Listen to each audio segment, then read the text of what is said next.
Donald Trump is shockingly similar to this past president. Is our republic failing at the hands of this senile Caesar?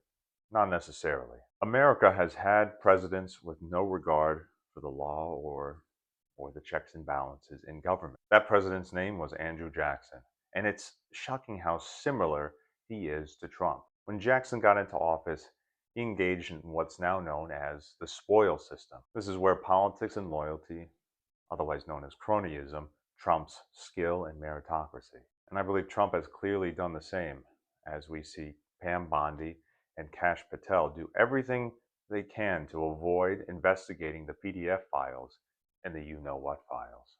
Jackson also considered the Bank of the United States, the precursor to the Federal Reserve, to be his mortal enemy and the enemy of the people.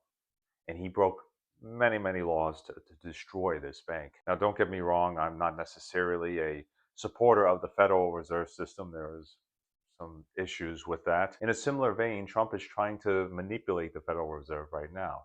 He desires lower interest rates. In a similar vein, Trump wants to manipulate the Federal Reserve.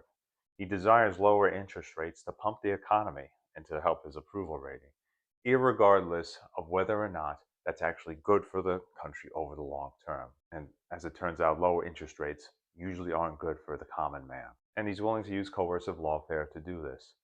Jerome Powell, the chairman of the Federal Reserve, was recently sued by the government, by the Department of Justice. So what is to be done? Is the Republic doomed? Watch out for my next video on counter forces. And if you enjoyed this or found this interesting or informative, please follow my account.